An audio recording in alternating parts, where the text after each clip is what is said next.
Good day, everyone. I am Jayon Alyssa Kitpi Galapate. Today, we will go through the Code of Ethics for Professional Teachers. Learning Objectives.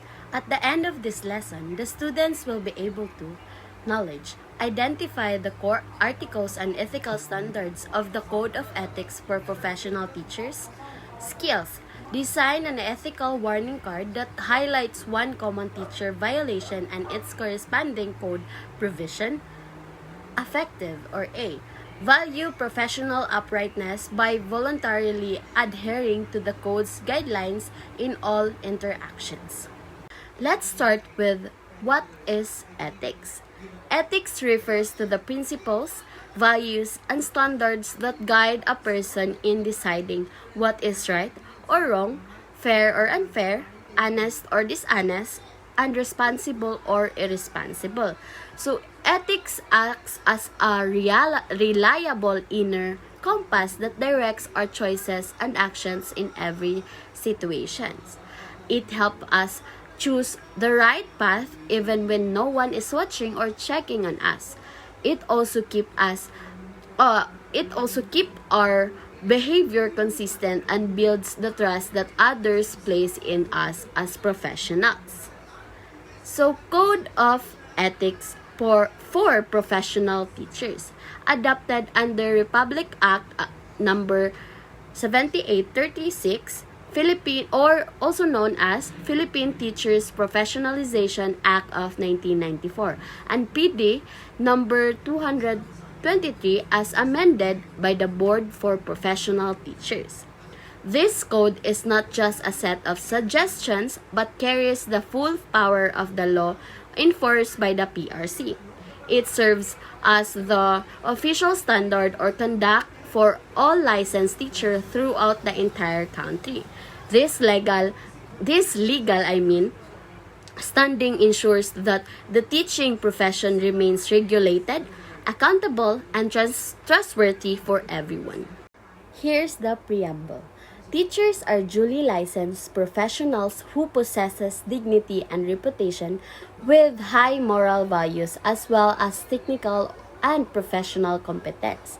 In the practice of their noble profession, they strictly adhere to observe and practice the set of ethical and moral principles, standards, and values. Being a teacher means holding a trusted professional role that requires both knowledge and good character. People in the community look up to teachers as role models, so our behavior matters everywhere.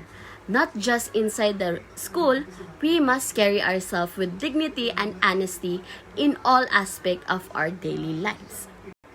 Article 1, Scope and Limitations. Section 1. The Philippine Constitution provides that all educational institutions shall offer quality education for all competent teachers. Committed to its full realization, the provision of this code shall apply therefore to all teachers in the schools in the Philippines. Rooted in our highest law, the Constitution, this code applies to every single teacher in the Philippines without exception. It links professional ethics directly to the right of every Filipino to receive quality education. Whether public or private, every school is bound by the same standards to ensure fairness and consistency nationwide. Section 2. This code covers all public and private school teachers in all educational institutions at the preschool, primary, elementary, and secondary levels, whether academic, vocational, special, technical, or non-formal. The term teacher shall include industrial arts or vocational teachers and all other persons performing supervisory and or administrative functions in all schools at the aforesaid levels, whether on full-time or part-time basis. So no one is excluded from following these rules regardless of their rule and employment status. It covers all levels of education from preschool to secondary, as well as vocational and special education. It also includes principals, supervisors, and even part-time staff to ensure the whole system is uniform and accountable. Article 2. The Teacher and the State. Section 1. The schools are the nurseries of the future citizens of the state. Each teacher is a trustee of the cultural and educational heritage of the nation and is under obligation to transmit to learners such as heritage as well as to elevate national morality, promote national pride, cultivate love of country, instill allegiance to the Constitution and for all duly constituted authorities, and promote obedience to the laws of the state. Schools are the nurseries where the next generation of citizens is raised and shaped. Teachers act as guardians of our history, culture, and values. Passing them on correctly to students, we have the duty to instill national pride, respect for the law, and loyalty to our country in every learner. Section 2. Every teacher or school official shall actively help carry out the declared policies of the state and shall take an oath to this effect. We are an important part of the national education system, so we must cooperate fully with government rules and programs or the teachers. This duty is formalized through a professional oath that the teachers or we in the future we take before starting service. Active cooperation ensures that educational policies are implemented smoothly and effectively for the benefits of all learners. So Section 3. In the interest of the state and of the Filipino people, as much as of his own, every teacher shall be physically, mentally, and morally fit. So to teach well and be a good role model, we need to be healthy in body, stable in mind, and upright in character, right? So unfit behavior or poor condition can harm our service and damage the reputation of the profession. We must, or the teacher must, always maintain the capacity to guide learners properly and responsibly. Section 4. Every teacher shall possess and actualize a full commitment and devotion to duty. Teaching is a noble service profession, not just a simple way to earn money. Dedication means putting in your best effort in every task, big or small, without waiting for extra rewards. Whenever personal comfort conflict with student needs, we must always choose the welfare of the learners first, right? Okay, so here's section 5. A teacher shall not engage in the promotion of any political, religious, or other partisan interests, and shall not directly or indirectly solicit, require, collect, or receive any money or service or other valuable materials from any person or entity for such purposes. Classrooms must remain safe spaces free from outside influence. Teachers hold authority over students, so we cannot abuse this power to push our own opinions or beliefs. We also must never accept money, gifts, or favors in exchange for grades or special treatment. Section 6. Every teacher shall vote and shall exercise all other constitutional rights and responsibility. We are still free Filipino, or the teacher are still free Filipino citizens, with the right to vote and participate in community life. However, we must exercise these rights responsibly so they do not affect our professional duties. We should never bring personal disputes or political opinions into the classroom setting. So Section 7.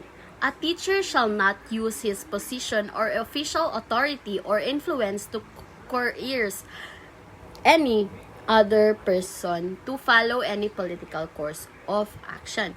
Teachers hold a position of authority that students and colleagues, respect and trust. We must never use this power to pressure, threaten, or force anyone into supporting a political side. This protects the rights and safety of everyone within the school environment. Section 8.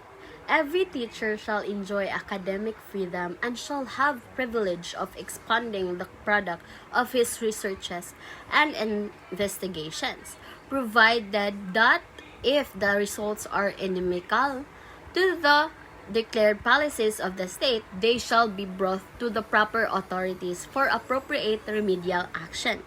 Teachers have the freedom to teach, explore, and share the results of their research and studies. This freedom helps advance knowledge and improve educational practices. However, if findings conflict with state policies, they must be reported to the proper authorities for proper handling. Am I right? Yes. Article 3. The teacher and the community. Section 1. A teacher is a facilitator of learning and of the development of the youth. He shall therefore render the best service by providing an environment conducive to such learning and growth. Our main role is to guide students in learning and growing as individuals. We must create a safe, respectful, and supportive atmosphere where they feel valued and confident. When the environment is positive, students are more willing to participate and develop their full potential. Section 2. Every teacher shall provide leadership and initiative to actively participate in community movements for moral, social, educational, economic, and civic betterment. Teachers are natural leaders and respected members of the community. We should volunteer our skills and knowledge to help improve local conditions and programs. This involvement strengthens the bond beyond the school and the people we serve. Section 4. Every teacher shall merit reasonable social recognition, for which purpose he shall behave with honor and dignity at all times, and refrain from such activities as gambling, smoking, drunkenness, and other excesses, much less illicit relations. To earn respect from others, we must act with honor and dignity everywhere we go. We should avoid habits like gambling, excessive drinking, or behavior that could damage our reputation. Setting a good example is essential because people look up to us as role models. Section 4.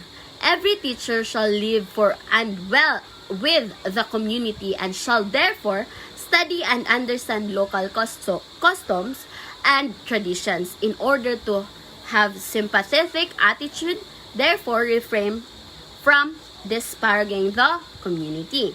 We are part, or the teacher are part of the community we serve. So we should learn about its customs, traditions, and culture. Understanding local ways help us build a sympathetic and respectful attitude toward the people. We must never criticize or look down on their way of life.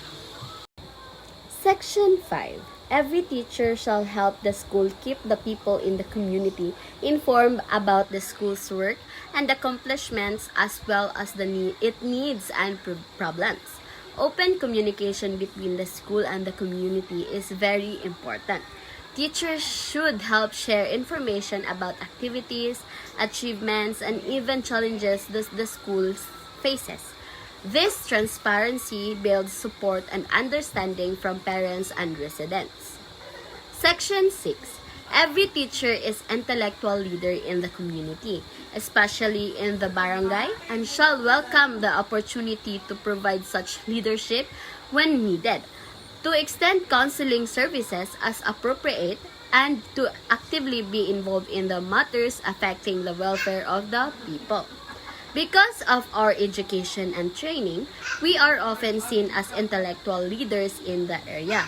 We should be ready to offer guidance, counseling, and support when the community needs us. Involvement in local affairs helps improve the welfare of everyone. Section 7. Every teacher shall maintain harmonious and pleasant personal and official relations with other professionals, with government officials, and with the people, individually or collectively. Good relationships are key to the smooth cooperation and success in our work. We should treat everyone, colleagues, officials, and the public with respect and courtesy. Even when we disagree, we must communicate in a polite and professional manner. Section 8. A teacher possesses freedom to attend church and worships as appropriate, but shall not use his positions and influence to proselyte others. We have the full right to practice our own religion and beliefs personally. However, our professional position must never be used to pressure, convert, or influence students or colleagues. We must respect the religious freedom of everyone in the school. Article 4. A teacher and the profession. Section 1. Every teacher shall actively ensure that teaching is the noblest profession and shall manifest genuine enthusiasm and pride in teaching as a noble calling. We must believe in the value and dignity of our chosen profession. Showing genuine pride and dedication helps uplift the image of teaching in the eyes of others. Our positive attitude inspires students and encourages us to perform better every day. Section 2. Every teacher shall uphold the highest possible standards of quality education, shall make the best preparations for the career of teaching, and shall be at his best at all times and in the practice of his profession. Quality education requires thorough preparation and constant effort. We must always know our subject well and use effective teaching methods. Being at our best ensures that students receive the best possible learning experience and guidance. Section 3. Every teacher shall participate in the Continuing Professional Education or CPE program of the Professional Regulation Commission and shall pursue such other studies as will improve his efficiency, enhance the prestige of the profession, and strengthen his competence, virtues, and productivity in order to be nationally and internationally competitive. Learning does not end after graduation. So, we must keep updating our knowledge and skills continuously. Attending trainings and further studies helps the teacher stay competitive and effective in modern teaching. This commitment to growth also raises the standard and prestige of the whole profession. Section 4. Every teacher shall help if duly authorized to seek support from the school, but shall not make improper representations through personal advertisements and other questionable means. We may seek help or resources from the school when we are properly authorized to do so. However, we must always be honest and transparent in explaining the needs and purpose. Misleading information or improper advertising damages trust and reputation. Section 5. Every teacher shall use the teaching profession in a manner that makes it a dignified means for earning a decent living. Teaching is a legitimate and honorable career that provides a proper livelihood. We should earn our income through honest, ethical service and lawful work. We must avoid any activity that turns the profession into something undignified or improper. So next, we have Article 5. the teacher and the profession. Section 1. Teachers shall at all times be imbued with the spirit of professional loyalty, mutual confidence and faith in one another, self-sacrifice for the common good, and full cooperation with colleagues. When the best interest of the learners, the school, or the profession is at stake in any controversy, teachers shall support one another. We are part of one team, or the teacher are part of one team, working toward the same goal: quality education, building trust, loyalty, and cooperation among colleagues creates a healthy working environment. When the welfare of students or the school is at risk, we must stand together and support one another. Section 2. A teacher is not entitled to claim credit or work not of his own, and shall give due credit to the work of others which he may use. Honesty and fairness are essential in professional relationships. Plagiarism, or taking credit for someone else's work is unethical and disrespectful. Whenever we use materials created by others, we must acknowledge them properly. Yes. Section 3. Before leaving his position, a teacher shall organize for whoever assumes the position such records and other data as are necessary to carry out on the work. When transferring or resigning or leaving a post, we have a duty to ensure a smooth turnover. We must organize all necessary documents, records, and files for the incoming teachers. This responsibility prevents disruption in classes and protects students' record. Section 4. A teacher shall hold inviolate all confidential information concerning associates and the school, and shall not divulge to anyone documents which has not been officially released, or remove records from files without permission. Trust is built on the ability to keep sensitive information private and secure. We must protect confidential records regarding with colleagues, students, and school matters. Leaking or removing documents without permission is a serious violation of professional duty. Section 5. It shall be the responsibility of every teacher to seek correctives for what may appear to be an unprofessional and unethical conduct of any associate. However, this may be done only if there is incontrovertible evidence for such conduct. We should help maintain high standard in the profession by addressing wrongdoing when necessary. But we must never act on rumors, assumptions, or guesses alone. Only when there is solid, clear evidence should we report the matter properly to authorities. Section 6.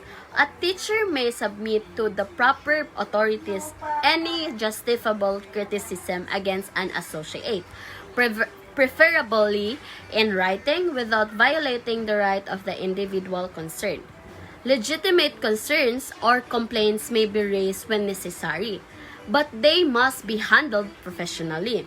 We should submit reports to the proper authorities and preferably in writing. We must always respect the rights, dignity, and due process of the person involved.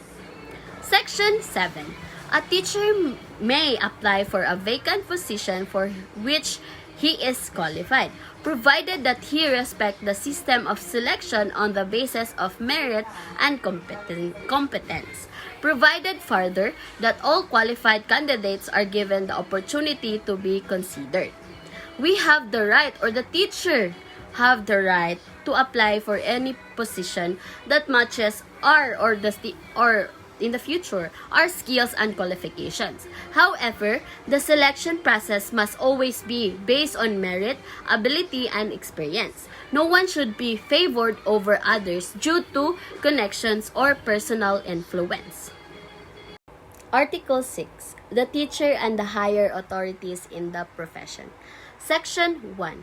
Every teacher shall make it his duty to make an honest effort to understand and support the legitimate policies of the school and the administration, regardless of professional feeling or private opinion, and shall faithfully carry them out. School policies are made for the good of the whole institution and must be respected.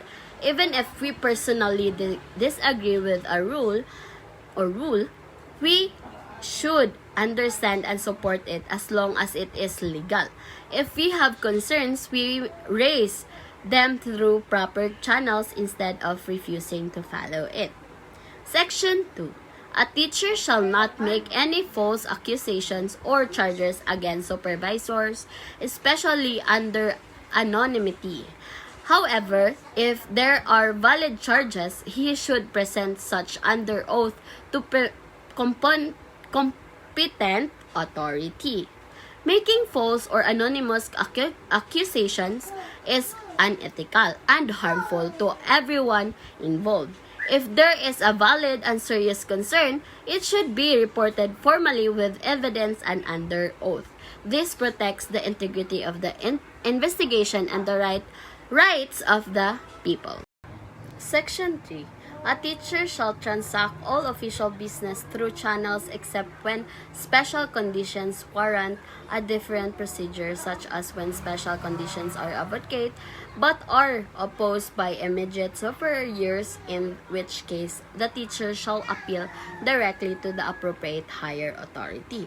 We should normally follow the proper chain of command for all official transactions. This keep communication organized and respectful of the structure of the school. Only in special cases such as unresolved issues with an immediate superior, we may properly appeal to higher authorities. Section 4. Every teacher, individually or as part of a group, has a right to seek redress against injustice to the administration and to extend possible, shall raise grievances within acceptable democratic processes. In doing so, they shall avoid jeopardizing the interests and the welfare of learners whose right to learn must be respected. We have the right to seek help and justice if we are treated unfairly by the administration. However, grievances must be raised through legal and proper processes. We must never take action that disrupt classes or harm the students' right to continuous education. Section 5. Every teacher has a right to invoke the principle that appointments, promotions, and transfer of teachers are made only on the basis of merit and needed in the interest of the service. We can expect fair treatment regarding hiring, promotions, and transfers. Decisions should always be based on the qualifications, competence, and the needs of the service, not favoritism or politics. This principle ensures a professional and effective workforce. Section 6. A teacher who accepts a position assumes a contractual obligation to live up to his contract, assuming full knowledge of employment terms and condition. When a teacher accepts a teaching position, we agree to all the terms and conditions stated in the contract. We must fully understand our duties, schedule, and responsibilities before committing others ourselves.